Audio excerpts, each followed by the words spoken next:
삼기의 일체 복덕과 지혜를 갖추신 부처님께 귀의합니다. 일체 청정한 가르침에 귀의합니다. 일체 수행하는 모든 대중들께 귀의합니다.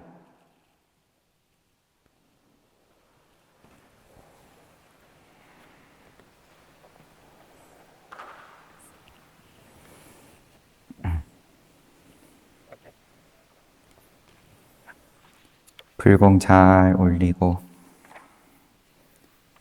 정기법회 날 지난 시간부터 6조 단경 함께 보기 시작했습니다.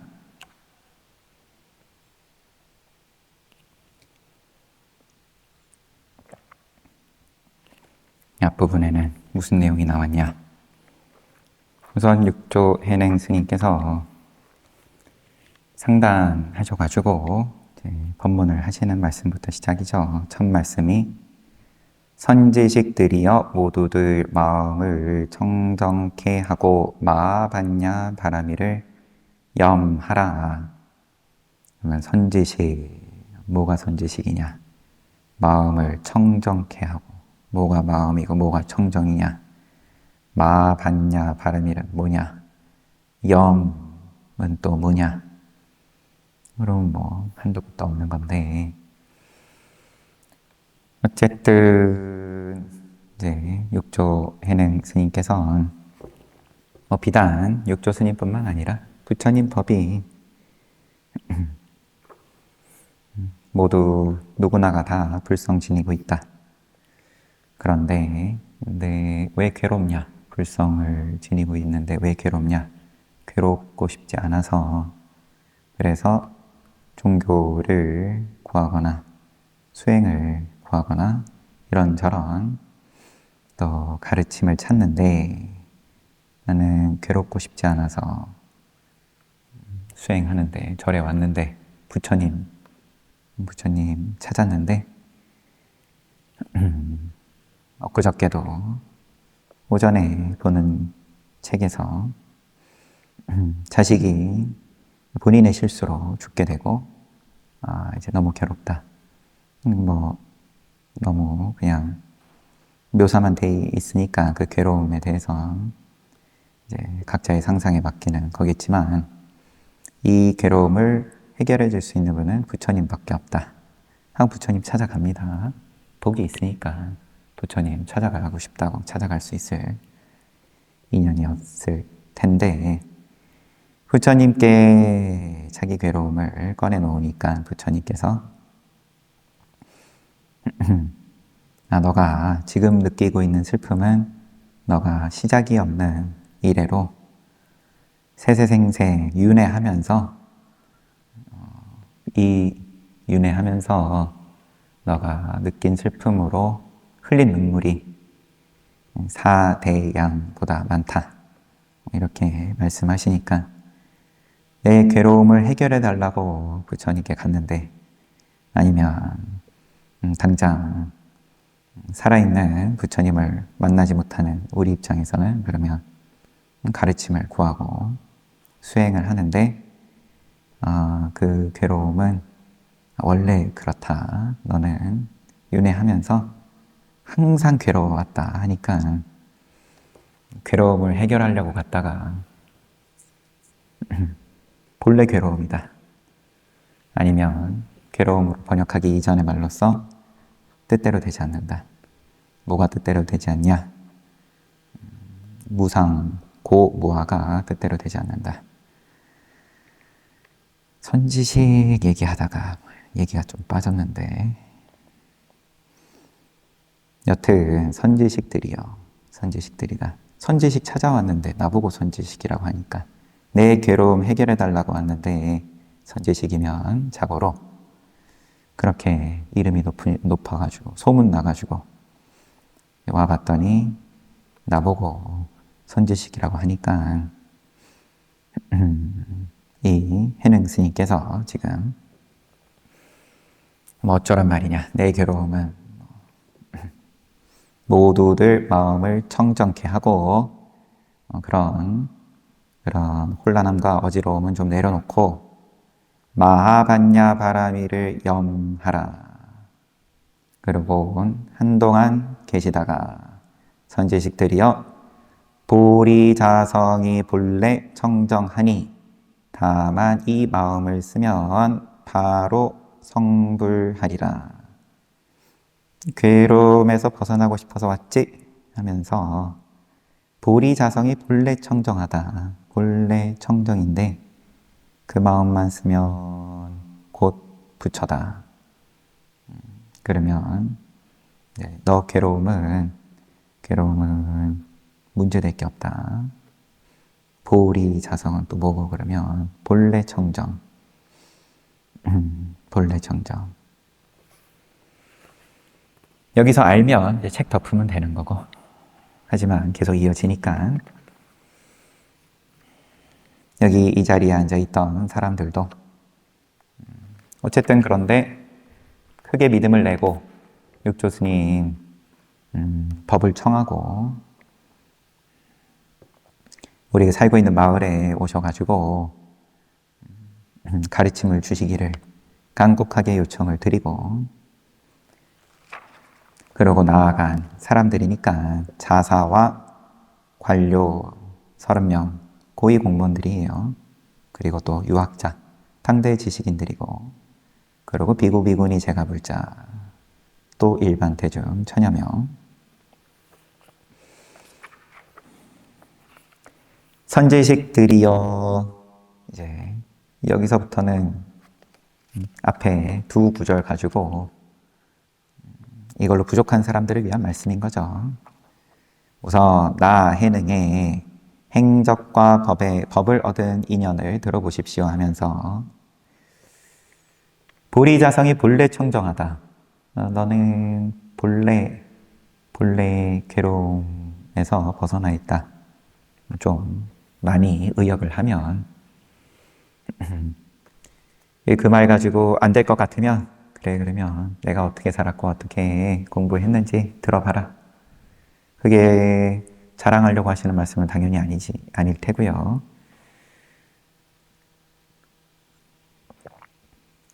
본래 부처다. 본래 다 불성 지니고 있다. 이 말 가지고 안 되면 이제 그 다음 차선책, 그 다음 약. 이제 그런 입장으로서 당신 공부하신 이야기를 쭉 꺼내놓는 건데 이걸 다 살피면 이제 또 지난 시간 본 부분으로 1시간 다 갈 테니까. 그래서 육조 스님께서 오조 홍인 스님 찾아가게 되고요. 육조 해능 스님께서 오조 스님께서는 문인들을 모두 모아놓고 제자들 모아놓고 내가 너희에게 말하겠다. 너네는 종일 복전만 구하고 있을 뿐 생사고해에서 벗어날 생각은 없구나. 복전 구하는 게 잘못은 아니지만 부처님께서도 늘 보시지계, 그 다음에 천상 이야기도 하시고 그 다음에 애욕은 환난이 많다. 애욕에서 벗어남은 뭐가 많다 그러셨지? 환난이 적고 편안하다. 그리고 사성제, 고진멸도 이렇게 말씀하셨는데 천상까지 말씀하신 것은 복전을 구하는 얘기죠. 각자 재물을 바라고 명예를 바라고 또 수명을 바라고 늘 바라고 있는데 그거를 위해서는 제일 확실한 빠른 길이자 유일한 길이 보시지계다. 주변하고 나누고 또 주변 편안하게끔 내가 말과 행동의 인연을 쓰고 그러면 천상이다. 언제 오느냐 하는 건 각자 인연이지만 믿음이 있으면 얼마든지 기다릴 수 있다. 기다려라. 해봐라. 이런 입장으로서 그러면 이제 삼귀 하는 거죠. 거기에 믿음을 내면 삼귀 하는 거고 이제 그 다음에 천상 가도 여전히 뜻대로 안 된다. 괴롭다. 수명이 우리 사는 세상은 100년인 거 보시고 부처님 내려오셨지만 천상에 가서 뭐 8만 년이다. 수명이 길면 길 뿐이지 여전히 뜻대로 안 되는데 지금 입장에서는 굉장히 보이니까 거지 입장에선 부자 사는 거 보면 저기서 살고 싶다 하겠지만 막상 가봐라. 이제 부처님 말씀인 거예요. 천상도 괴롭다. 애욕엔 환난이 많다. 그리고 고진멸도. 이제 이 부분. 너네는 종일 부처님 가르침 중에 앞부분만 구하고 뒷부분은 할 생각이 없구나. 생사고에서 벗어나는 고진멸도 멸할 생각이 없구나. 자성이 미혹하면 복이 어찌 너희들을 건질 수 있겠느냐. 괴로움을 어떻게 벗어나겠냐. 복 가지고 보시지게 가지고 천상에 간다 한들 어떻게 벗어나겠냐. 각자 스스로 지혜를 살펴 자신의 마음의 반야 성품에서 우러나오는 계속 하나씩 지어서 자기 공부를 드러내 보여봐라. 여태까지 복만 구했어도 상관없다. 지금부터 가가지고 지혜를 살펴서 반야 성품에서 우러나오는, 즉 부처님 가르침 후반부 보시지개로 천상에 가가지고 이제 그 맛을 본 다음에 그제서야 이것도 허망하다 하고, 그러고 난 다음에서야 그러면은 이제 윤회에서 아예 벗어나는 욕계 색계 부색계를 벗어나는 걸 구하는 것은 뭐 나쁠 거는 없겠지만 뭘 그렇게 멀리 돌아가냐. 그냥 바로 그 앞 단계에 부처님께서 말씀하신 인과 복 받는 천상에 가는 그 부분은 건너뛰고 여태까지 한 거는 시비 안 한다, 봐준다, 절 살림, 축내고 밥만 열심히 먹은 너희들 그 부분은 안 따질 테니까 자 이제 정신 차려가지고 한번 해봐라. 나에게 보이도록 하라. 만약 대의를 큰 뜻을 깨친 자가 있다면 그에게 의법을 전하고 가사바루, 부처님 가사바루를 전하고 제6대조로 삼을 것이다. 나는 이제 은퇴할 거다. 이제 이런 말도 들어있는 겁니다. 지체하지 말고 당장 가거라. 여태까지는 이제 나중에 해야지 미루고 있던 제자들 있으면 나는 조만간 은퇴하는 거니까, 그리고 나한테 직접 가르침을 받을 수 있는 기회는 이번이 마지막일 수 있으니까 한번 보여라. 다들 출가할 때는 처음에 뜻을 낼 때는 다 생사고해에서 괴로움에서 벗어날 마음으로 온 거 아니냐. 어찌어찌 하다 보니까 일상에 파묻혀가지고 종일 복전만 구하고 있었겠지만 뭐 이런 말씀 하시고 이제 오늘 볼 부분입니다.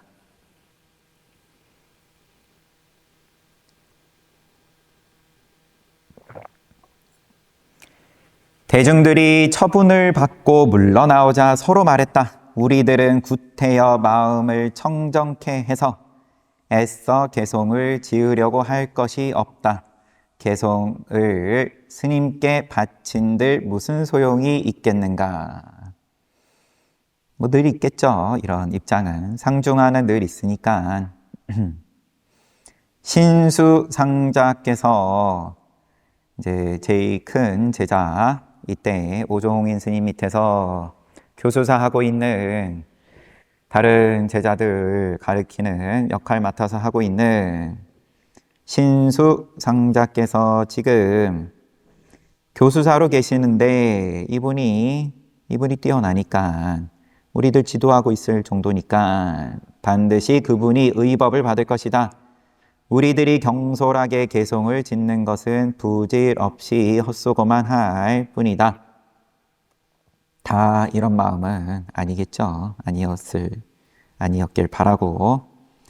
다 이런 마음이었으면 회상이 유지가 안 되는 거니까 대중이 500대중이라 했는지 700대중이라고 했는지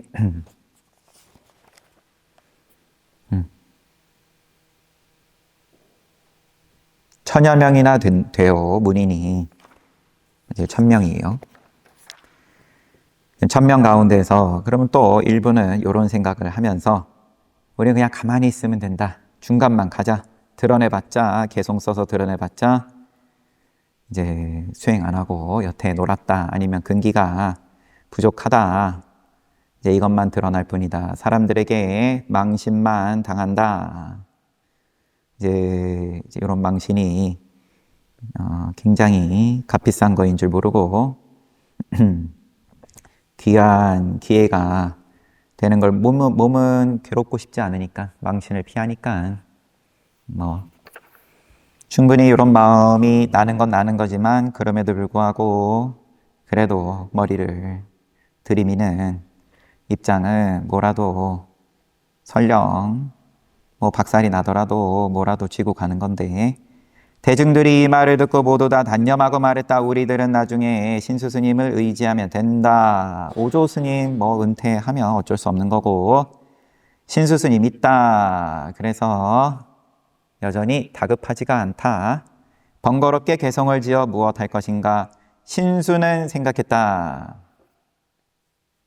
정작 신수 스님은 사람들이 개송을 바치지 않는 것은 내가 그들의 교수사이기 때문이다. 뭔가 또 이때 뭐 예법이라고 해야 되나요?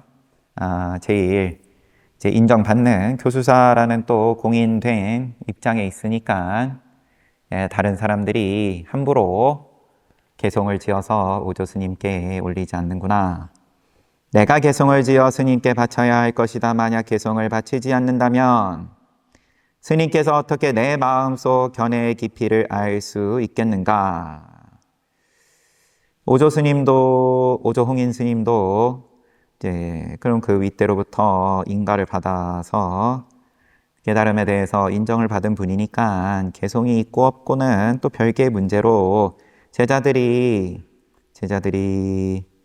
안목이 어떠한지는 모르는 바가 아니실 테고 신수 스님도 또 그런 부분들은 알지만 어쨌든 지금 공식적으로 모양을 내세우신 것이 개송을 지어서 바쳐라 어떤 이제 경연이 펼쳐진 거니까 신수 스님 입장에선 이거는 무조건 해야 된다.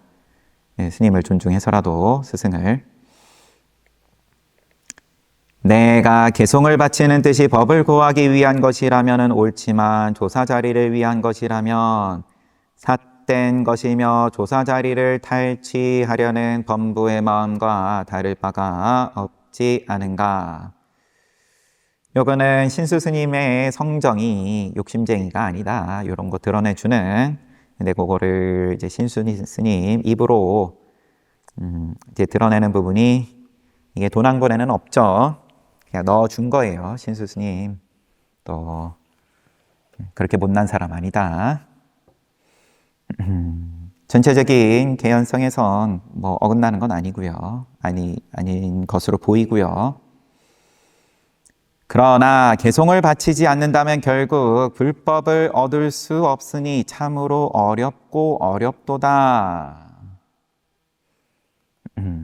개송을 바치기도 그렇고 안 바치기도 그렇다. 뭐 이렇게 지금 묘사는 돼 있는데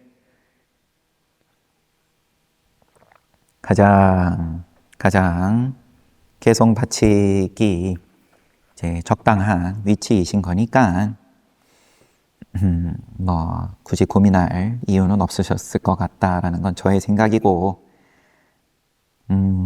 주석을 달아 놓으신 게 있어서 잠깐만요. 만자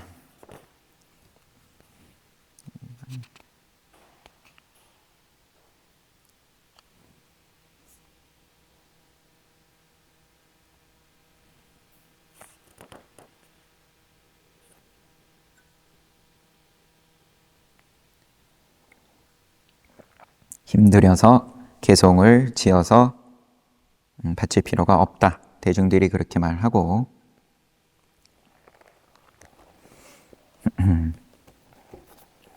여튼 오조 스님의 방 앞에 회랑 3칸이 있었는데 공봉 노지인에게 부탁하여, 절에서 부탁해가지고 이제 뭐 불사한 거죠.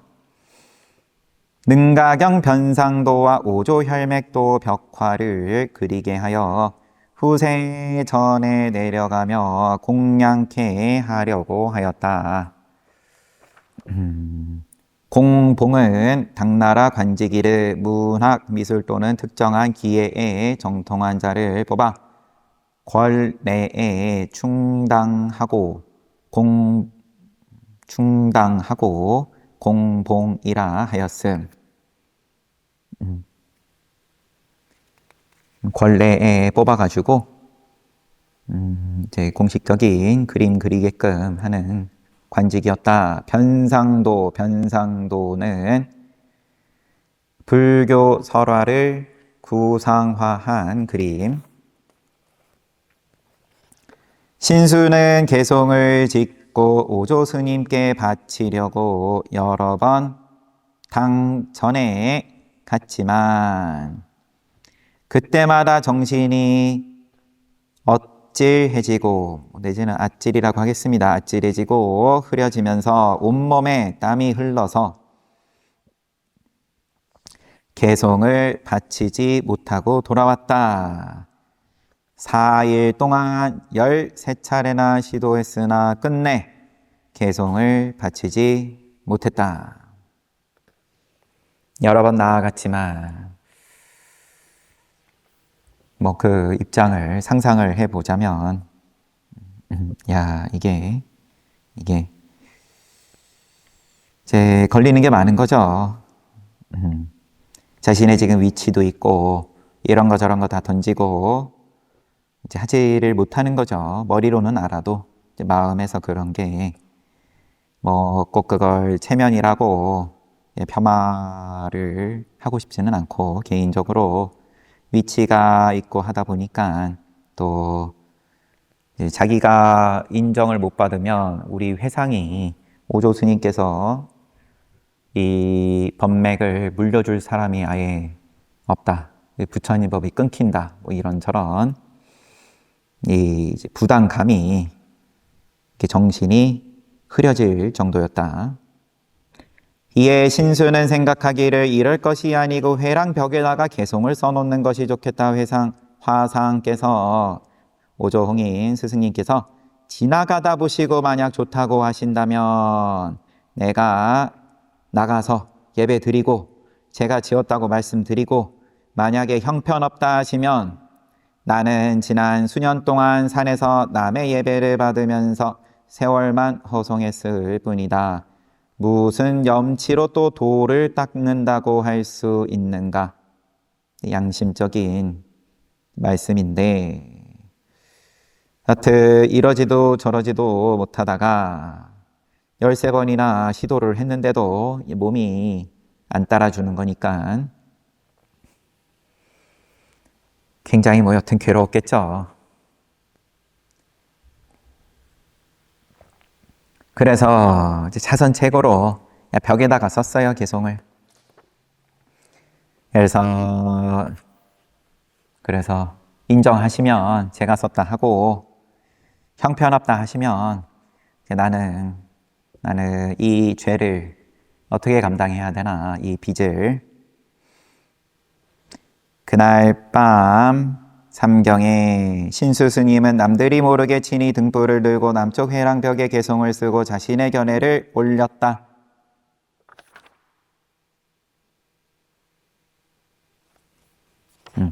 개송. 몸은 보리수요, 마음은 명경대로다.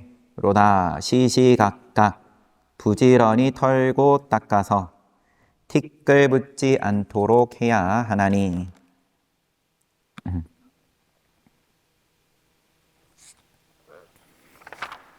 몸이 보리수다. 그리고 마음은 밝은 거울의 대다. 거울 지지하려고 그러면 대가 있어야 되니까 시시각각 쉬지 않고 부지런히 털고 닦아서 티끌 묻지 않도록 해야 한다. 몸과 마음에. 신수가 개송을 쓰고 나서 곧바로 방에 돌아오니 아무도 몰랐다.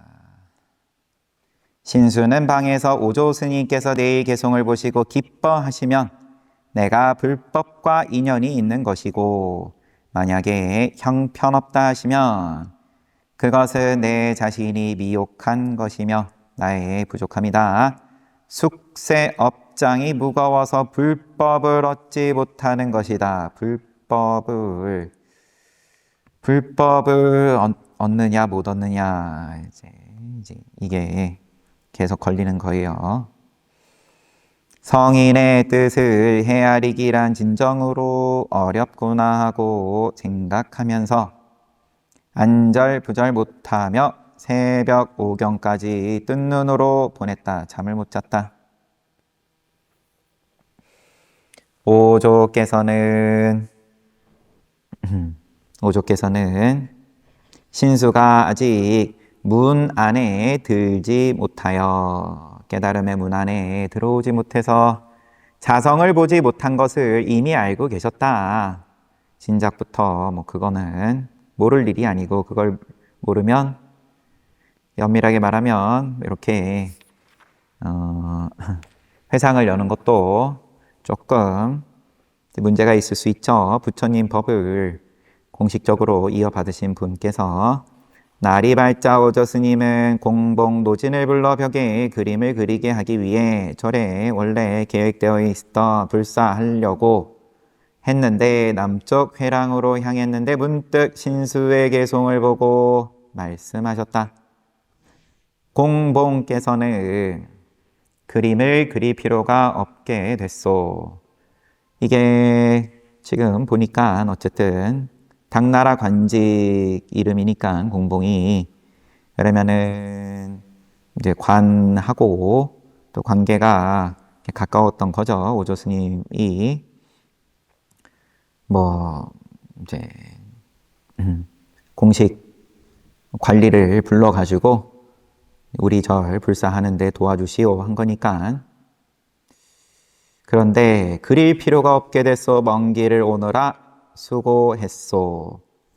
경에 이르기를 부처님 말씀 빌어가지고 아무래도 이제 관리를 먼 길 오게끔 불렀는데 헛걸음하게 한 거니까 좀 잘 달래는 그런 느낌이에요. 모든 상은 허망한 것이다. 모양은 다 허망하다. 라고 하였으니 이 개송만 남겨두어 사람들로 하여금 외워 지니게 하고자 합니다. 이 개송에 따라 수행하면 악도에 떨어지지 않을 것이고 큰 이익을 얻을 것이요. 개송 따라 이 개송 잘 따라가면 몸은 보리수, 마음은 명경대, 시시각각 부지런히 털고 닦아서 티끌 묻지 않도록 해야 한다. 이렇게만 하면 악도에 떨어지지 않을 것이고 큰 이익을 얻을 것이요. 그리고 문인들에게 향을 피워 예경케 하고 말씀하셨다. 모두 다 이 개송을 외우면 곧 견성할 수 있으리라. 문인들이 개송을 외우면서 모두 다 훌륭하다고 찬탄하였다.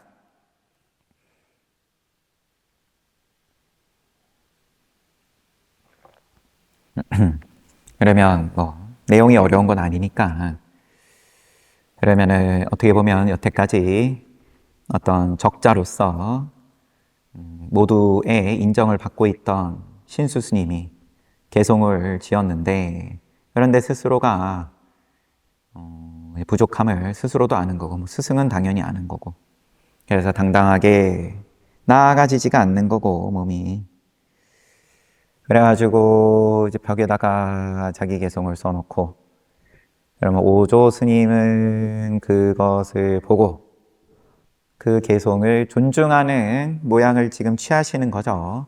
원래 절에서 하려던 불사도 중단시키는 거고, 거기다가 향도 피워서 대중들에게 요대로 하면 복 받는다, 복 받는 걸 넘어서 견성한다, 깨닫는다, 이 개송을 외우면 견성한다, 네, 이렇게 말씀을 하신 거니까. 근데 그 마음이, 오조 스님의 마음이 어떨란지, 부족한 개송이라는 거는 뭐 육조 단경 여러 번 보셨을 테니까 이제 이미 아시는 걸 테고, 여러분들도 그러면 이제 오조 스님 입장에서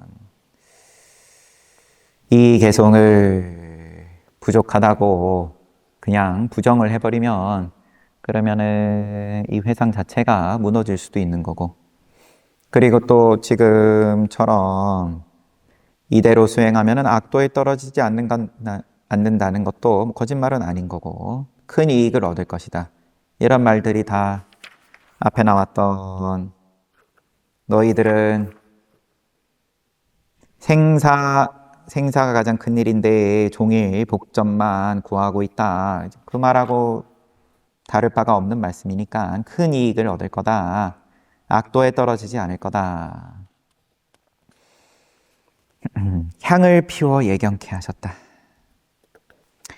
이어지는 내용이 오조께서 삼경이 되자 신수를 방에 불러와서 물었다. 신수 스님을 아무도 안 볼 때 밤늦게, 밤 9시에서 11시인가요? 저 개송을 네가 지었느냐? 신수가 실은 제가 지었습니다. 그러나 감히 조사 자리를 넘보는 허망한 생각은 추호도 없습니다. 다만 스님께서 자비로서 제자가 조금이라도 지혜가 있는지 살펴주시기를 바랄 뿐입니다. 솔직하게 얘기하고 제가 지었습니다. 오조께서 너의 개송으로 보아 너는 아직 본성을 보지 못했다. 겨우 불법의 문 밖에 이르렀을 뿐. 부처님 말씀하시는 보시지계 천상, 그리고 뭐 그 다음 것까지 그러면 애욕은 환난이 많다, 어지럽고 괴로움이다, 그거를 모르는 건 아닌데 문 밖에 이르렀는데 안으로 들지 못했다. 이런 견해로 최상의 깨달음을 찾는다면 끝내 얻지 못할 것이다. 문 안에 들어왔다고 내가 인정하기가 힘들다. 그럼 지금 계속 신수 스님에 대해서 굉장히 양심적이고 겸손한 그런 모양을 보여주고 있는데, 생각하기를 내가 개송을 바치는 뜻이 법을 고하기 위한 것이지 조사 자리를 위한 것이 아니다. 아니면 제가 지었습니다. 그러나 감히 조사 자리를 넘보는 허망한 생각은 추호도 없습니다. 이게 다 모양으로서의 겸손인 거고, 애욕은 환난이 많다. 그러면 이제 모양이 없는 입장에서는 그럼 이것도 애욕이라고 하는 건데, 조사 자리를 넘봐도 애욕이고, 그거는 일반 상식으로서도 그러할 테고, 저는 조사 자리를 넘보지 않습니다, 거짓말로서가 아니라 진심으로 그렇다고 해도 그것도 애욕이다. 그러면 이게 소화가 되냐? 여전히 그 애욕으로 인해서 조사 자리를 넘본다, 조사 자리를 넘보지 않는다, 그것도 욕심이다. 나는 욕심이 없다 계속 반복해서 신수 스님이 그렇게 속으로 생각을 하든 입 밖으로 말을 하든 조사 자리에 욕심을 내지 않습니다 하면서 개송을 또 이렇게 지은 거고, 시시각각 부지런히 털고 닦아서 욕심을 부지런히 몸과 마음에서 털고 닦으면 그게 잘하는 거다. 티끌 묻지 않도록 해야 한다. 티끌 안 묻히면은, 그런 욕심 안 묻히면 그러면은 잘하는 거다.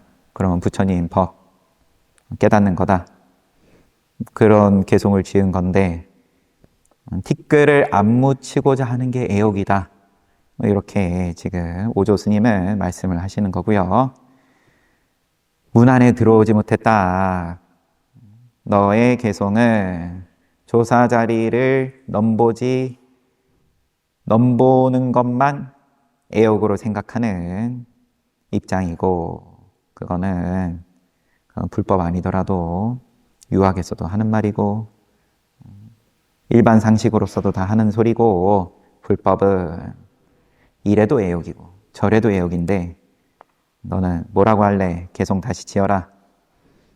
세상의 깨달음이라 모름지기 헤아림 없이 언하에 바로 자신의 본심을 알아차려야 하며, 본심을 알아차려야 하며, 조사 자리를 욕심낸다. 조사 자리를 욕심내지 않는다. 둘 다 본심하고 아무 상관이 없다. 자신의 본성을 보아야 한다. 자성은 불생불멸하여 어느 때나 생각에 스스로 나타나 있는 것이다. 자성은 생도 없고 멸도 없고, 조사의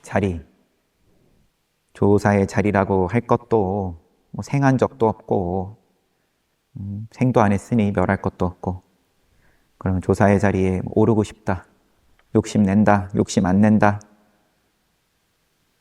개송을 똑바로 못 지어서 내가 여태 그러면은 수년간 그러면은 밥만 축냈다, 빚만 늘었다, 그런 것들 어느 것 하나 붙을 게 없는 자리가 자신의 본심인데, 그러면 그거를 어떻게 드러낼래? 어떻게 그 맛을 한번 보고 나한테 보여줄 거냐?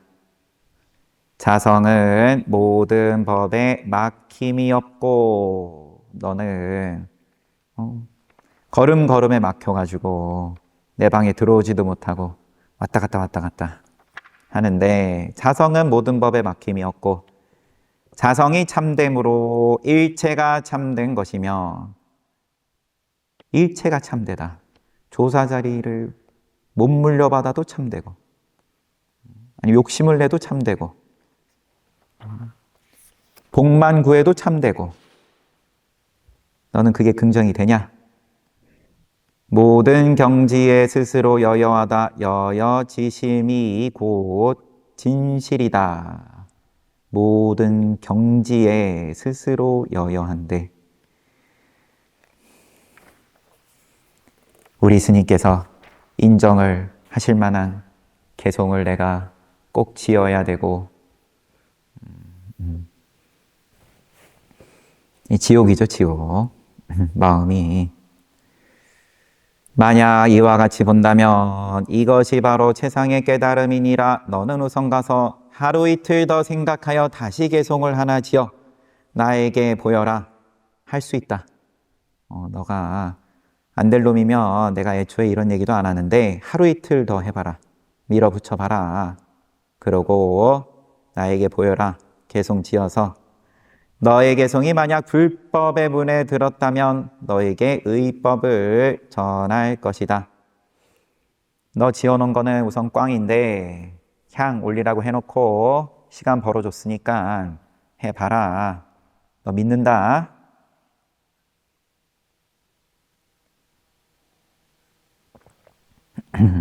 다 왔어. 문 안에 들어온 게 아니기는 하지만 문 밖에까지 왔어. 더 해봐. 더. 그러면 그래 하면서 난 할 수 있어 하면서 용기 백배 할란지, 아니면 그냥 안 된다고 하면 하시고, 난 이거 정말 죽을 맛인데 하루 이틀을 더 어떻게 하란 말입니까? 이런 생각일 수도 있을 테고요. 양쪽 생각이 다 정신이 없겠죠. 신수는 예배하고 물러나왔다. 그러나 수일이 지나가도 사실 이 방에 글쎄 삼경에 오라고 할 때부터 눈치가 없진 않으셨을 테니까 내가 뭔가 부족한가 보다 하고 방에 들어가긴 했겠죠. 뭔가 기대감을 갖고 들어갔다 그러면 조금 양심이 조금 그럴 수 있을 테고요. 그래도 일말의 희망 이런 게 있으니까 화두방에서 보면 난 분명히 이거 통과돼야 된다 하면서 변화 있는 사람 나가봐라 하면은 10번이고 20번이고 계속 나가요. 그리고 계속 쫓겨 들어오고 다 이 믿음인 건데 신수는 예배하고 물러나왔다. 그러나 수일이 지나가도 신수는 개송을 짓지 못하였다. 결국은 그 자리에서 크게 더 나아가지를 못했다. 정신은 멍하니 불안한 게 마치 꿈속에 있는 것 같아서 앉을 때나 걸을 때나 답답하고 울적한 마음을 떨칠 수가 없었다. 그래요. 화두는 너 제대로 걸렸으니까 그대로 계속 밀어붙여 봐라. 이런 이야기를 오조 스님께서 이제 해준 건데, 그래서 시키는 대로 또 열심히 했겠죠.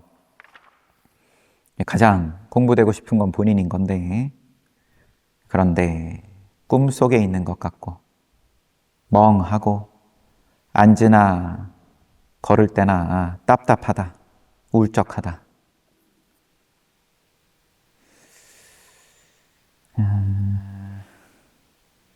여기 한 파트만 더 볼게요. 다시 이틀이 지난 후 한 동자가 3일후 있었겠죠.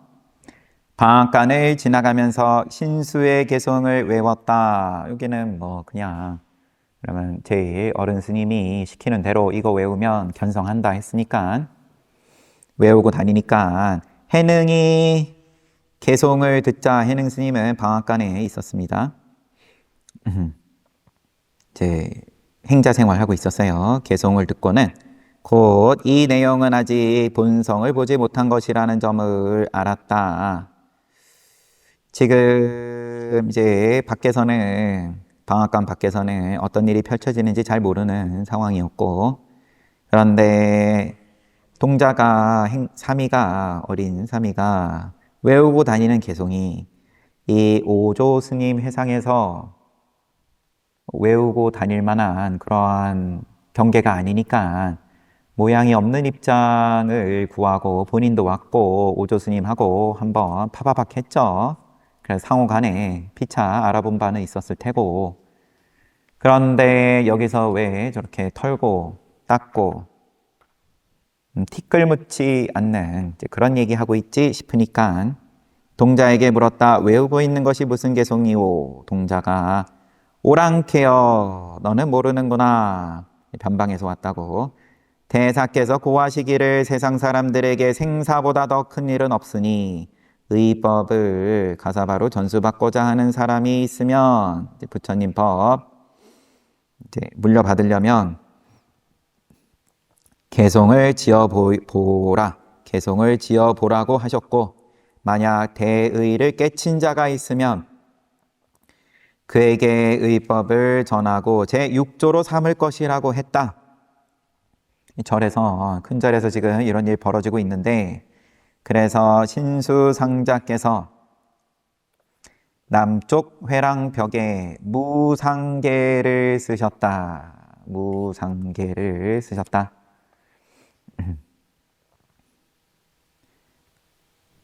대사께서 모두에게 이 개송을 외우게 하고 이 개송에 따라 수행케 하였다. 그리하면 악도에 떨어지지 않을 것이라고 일렀다. 이제 여태까지 밖에서 어떤 일이 펼쳐졌는지 이야기를 하고요. 해능이 말했다. 나도 이 개송을 외워서 다음 생에 인연을 맺어 불국 정토에 같이 태어나고 싶소. 스님이여, 내가 여기 와서 방아를 딛고 있은 지가 8개월이 넘었지만 아직 당전에 가보지를 못했소. 해능이 제가 개송 앞에서 예배를 올릴 수 있게 스님께서 안내해 주시기 바랍니다. 그러면 이거는 뭐 솔직한 말은 아닌 거죠.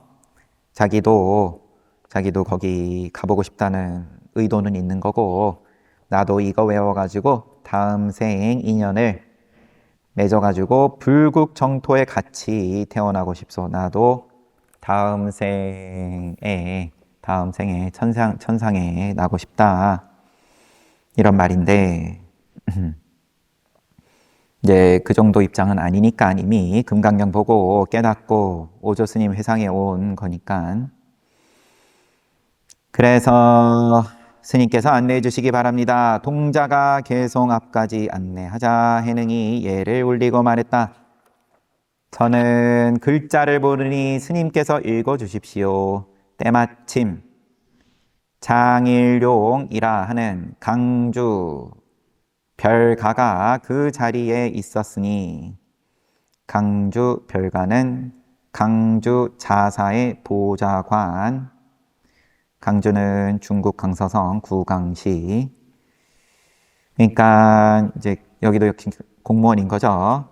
그 자리에 있었는데 소리 높여 개송을 읽어 주었다. 이제 중간에 끼어들었습니다. 장일용이라는 강주 별가가. 해능이 듣고 나도 개송이 하나 있는데 별가께서 대신 써주시기를 바랍니다. 별가가 말했다. 오랑캐야, 너도 개송을 지을 줄 아느냐? 참 희한한 일이다. 해능이 최상의 깨달음을 배우고자 하는 사람은 초심자를 업신여기면 안 됩니다. 하천한 사람일지라도 최상의 지혜가 있을 수 있는 것이고, 도리어 지위가 높은 사람일지라도 지혜가 없을 수 있는 것입니다. 만약 사람을 경시하면 곧 크나큰 죄를 짓는 것이요. 20대 이제 초중반인 거고요. 해능 스님은 지금 장일용이라는 공무원이 조금 이제 낮춰보는 소리를 하니까 당신 조심해야 된다. 말 함부로 했다가는 그 인과가 작지가 않다. 이렇게 엄격하게 이야기를 하니까 별가가 인연이 또 있었던 거겠죠. 해능 스님하고. 당신은 개송을 일러주시오. 내가 대신 써주겠소. 다만 당신이 법을 얻는다면 반드시 나를 먼저 제도해야 하오. 이 언약을 잊지 마시오. 생각해 보니까 이때 지나가고 나서 딱히 등장하지 않는 것 같습니다. 장일용 별가는. 그래도 한 소리 듣고 정신 차리고 무시하지 않고 개송을 써줍니다. 개송이 보리란 본래 나무가 없고, 앞에 무상계는 몸은 보리수다라고 했는데 상대해가지고 보리란 본래 나무가 없고 명경 또한 대가 아니다. 맑은 거울에 뭐 대 같은 걸 갖다 붙이냐. 본래 무일물인데 어디에 티끌이 묻을 것인가. 본래 한 물건도 없는데. 원래 앞선 신수 스님의 개송은 시시각각 부지런히 털고 닦아서 티끌 붙지 않도록 하라. 거기에 또 상대해서 본래 티끌이 묻을 물건조차 없다. 이 자리는, 이 경계는 모양이라고 할 것이 없고, 거기에 그러면은 티끌도 없는데 뭘 부지런히 이제 행간의 의미는 그렇죠. 대놓고 말한 셈이기도 하죠. 이 개송을 써바치니 대중들이 다 놀라고 감탄하였다. 다들 구경한 건 있을 테니까 본인들의 경계가 거기까지 미치지는 못했어도 그래도 눈은 없지가 않아가지고 감탄했다. 그리고 서로에게 말했다. 참으로 기이하다. 겉모습으로 사람을 알 수 없는 일이다. 어찌 이곳에 온 지 얼마 안 된 저 사람이 벌써 육신보살이 되었더란 말인가. 보살로서까지 또 칭송을 하는 사람들이 나왔다. 조사께서 대중들이 놀라는 것을 보고 오조홍인 스님께서 사람들이 해능을 해칠까봐 바로 신발로 그 개송을 지워버렸다.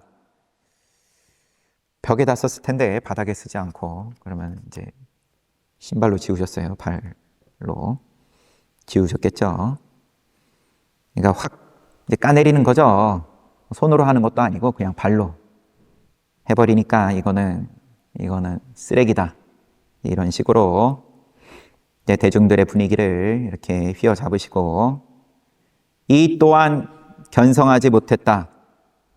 이게 번역이 맞다면 이 또한 견성하지 못했다. 앞에 개송도 견성하지 못했다는 전제를 하는 말인데 적당히 넘어가겠습니다. 이 개송이 견성하지 못했다라고 말씀하시니 대중들이 의심을 거두었다. 오랑캐라고 무시하는 그런 자가 정식 스님도 아니고 지금 행자 방앗간에서 행자 생활하고 있는데 일부의 의견이더라도 육신보살이다 이렇게 또 형성이 되면 거기에 위협을 느끼고 해치려는 자들이 분명히 나온다. 그래서 보호하기 위해서 다분히 오조 스님께서는 이 개송을 이제 지워버렸다. 벽에서도 지웠고 대중들의 마음에서도 지워버렸다.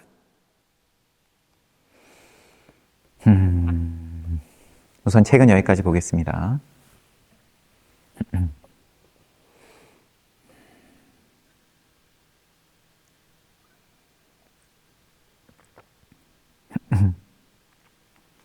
육조 스님께서 육조 당경이다 라고 해서 경자가 붙어서 지금 어찌 보면 이제 부처님하고 동급으로 놓는 거죠. 부처님의 말씀하고 같은 위치로 놓고 우리는 지금 이 가르침을 보고 있는 건데, 그러면 육조 스님 당시는 이제 초반에는 이렇게 이제 순탄하지는 않으셨던 거죠. 가난한 입장에서 산에서 나무 해가지고 어머니 봉양하다가 그러다가 인연 만나가지고 눈이 한번 열리고 그런 다음에 오조 스님 찾아갔는데 거기서도 이제 생명의 위협을 받는 입장으로서 오랜 시간을 도망자 생활 하시는 거죠. 드러내지 않고. 그러다가도 또 어찌어찌 들통이 나가지고 또 피신을 하셔야 되는 상황이 이제 뒤에 이어지는데, 그러다가 39 돼서야, 맞을 겁니다. 39 돼서야 그때 이제 대중 앞에 크게 모습을 드러내시게 되고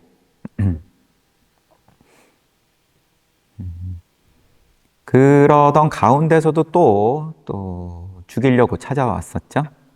방석 밑에 돈을 마련해 놨다가 난 너에게 돈은 얼마간 빚을 졌지만 목숨은 빚지지 않았다 하면서 그쪽에 또 귀의를 하고 죽이려고 왔던 입장이, 도망가라고, 여기 있으면은 너가 다친다. 뒷날 한참 시간 지나서 또 찾아오는 그런 모양도 있고요. 아니, 그러고 부처님께서도 이제 외도들로부터의 공격도 늘 있었고, 그리고 성도를 하시는 장면에서부터 열반하실 때까지 계속 따라다니죠. 마라가. 마군이 따라다니면서 부처님께서 마음에서 이제 탐심이나 진심의 마음을 내시면은 바로 죽이겠다. 이제 이런 입장으로서 계속 따라다니는데, 그 다음에는 또 교단 안에서도 부처님의 자리를 탐해가지고 이제 부처님을 죽이려고 시도를 하는 대화다tta도 있었고, 편안하게 지낸 거는 대화다tta였죠. 편안하게. 늘 중림정사에 있으면서 마가다국의 왕세자 아자타사뚜에게 아침 저녁으로 하루에 2차례씩 500대의 수레로 공양을 받으면서 자기 세력을 키우고 점점 세력을 넓혀나가고 그게 뭐 우리가 사는 지금 육계의 자연스러운 모습일 텐데, 각자가 자기의 어떤 모양이 됐든 간에 힘을 구하고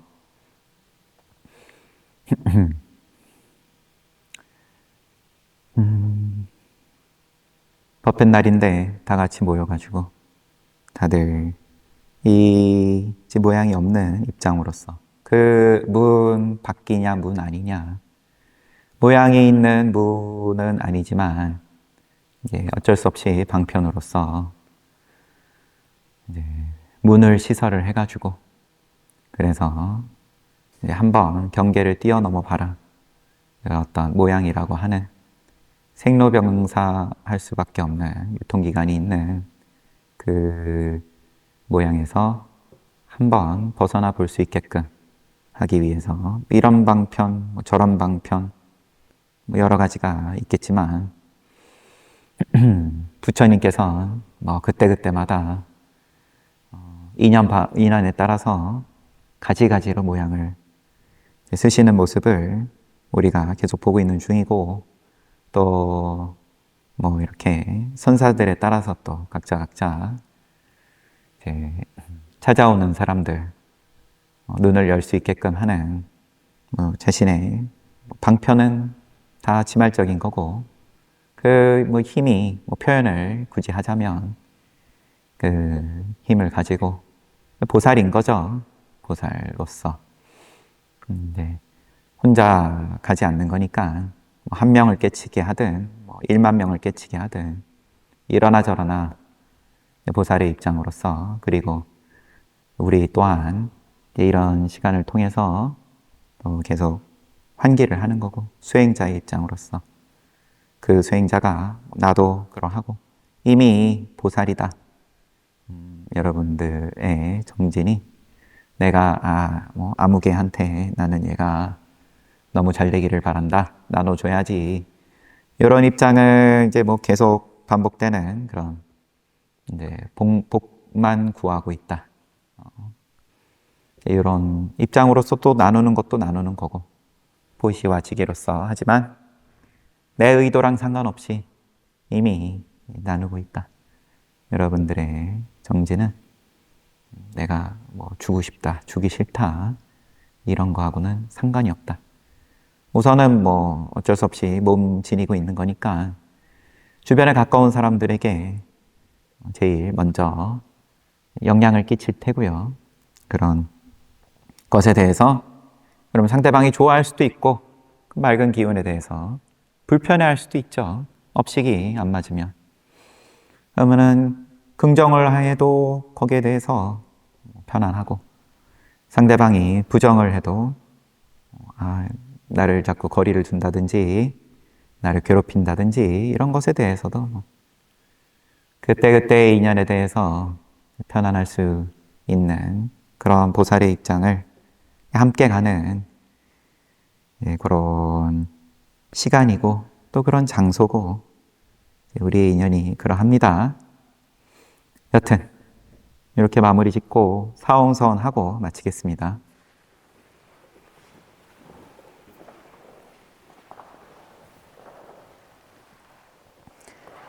사홍서원 중생은 한없이 많다 남김없이 건지겠다.